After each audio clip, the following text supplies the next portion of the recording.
السلام علیکم. جماعت نہم، مضمون جغرافیہ، سبق 5 بارش. اس سبق کے سوال جواب کریں گے. سوال نمبر 1، دیے ہوئے اشاروں کے ذریعے بارش کی قسم پہچانیے. الف، یہ آپ کے استعمال کے پانی کا اہم ذریعہ ہے.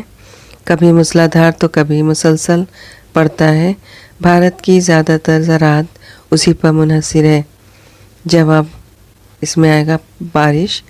ب، پانی کے باریک ذرات آب و ہوا میں تیرنے کا تجربہ ہوتا ہے. لندن میں موسم سرما میں دوپہر تک اس کی وجہ سے سورج نظر نہیں آتا. یہ کیفیت عموماً صبح یا شام کے بعد پیدا ہوتی ہے. اس میں جواب ہوگا کہر. جیم، خط استوا پر ایسی بارش کبھی نہیں ہوتی. ٹھوس شکل میں ہونے والی ایسی بارش سے فصلوں کو بہت زیادہ نقصان ہوتا ہے. اس میں جواب ہوگا ژالہ باری. دال، سطح زمین پر انتہائی سفید کپاس کی طرح پرت جمع ہوتی ہے. اس بارش کی وجہ سے موسم سرما میں جموں کشمیر کی راجدھانیوں کے مقام تبدیل کرنا پڑتا ہے. مہاراشٹر میں اس قسم کی بارش نہیں ہوتی. اس میں جواب ہوگا برف باری.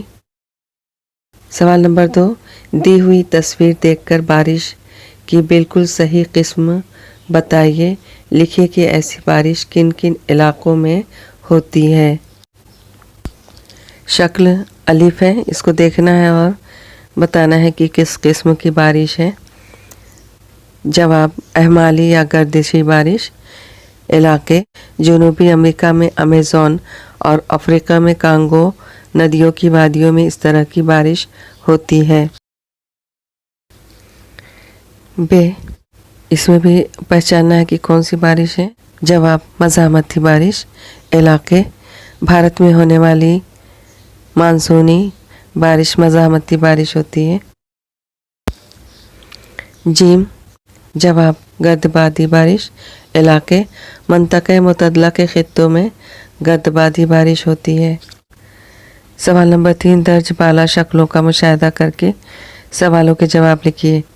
الف، شکل ب میں ٹیلے کی کس جانب زیادہ بارش ہو رہی ہے. جواب شکل ب میں پہاڑی ہواؤں کی سمت میں زیادہ بارش ہو رہی ہے. ب، شکل ب میں سہ بارہ کا علاقہ بتا کر اسے نام دیجیے.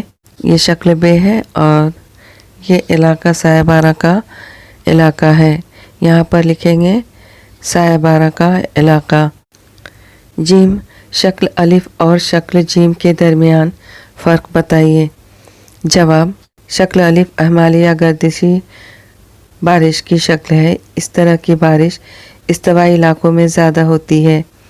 شکل جیم گرد بادی بارش کی شکل ہے. اس طرح کی بارش منطقہ متعدلہ کے علاقوں میں زیادہ ہوتی ہے. دال، طوفانی ہواؤں اور سیلاب کا تعلق کس بارش سے ہے. جواب طوفانی ہوا اور سیلاب کا تعلق گرد بادی بارش سے ہے. سنگاپور میں ان میں سے کس قسم کی بارش ہوتی ہے. جواب سنگاپور کا علاقہ خط استوا کے بہت قریب ہے، اس لیے یہاں گرد بادی بارش خوب ہوتی ہے.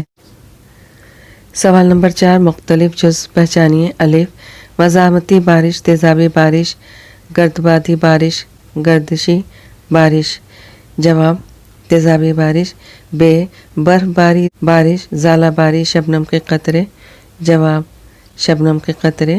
جیم، تھرمامیٹر، بارش پیما، ہوا پیما، پیمائشی استوانہ.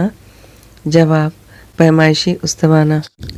سوال نمبر 5، مختصراً جواب لکھیے. الف، زمین پر کن قسموں کی بارش ہوتی ہے. جواب زمین پر اہمالی، مزاحمتی اور گرد بادی قسموں کی بارش ہوتی ہے. ب، سہ بارہ کے علاقے میں بارش کا تناسب کیسا ہوتا ہے. جواب سہ بارہ کے علاقے میں بارش کا تناسب بہت کم ہوتا ہے. جیم، کس قسم کی بارش دنیا کے سب سے زیادہ علاقوں میں ہوتی ہے. کیوں.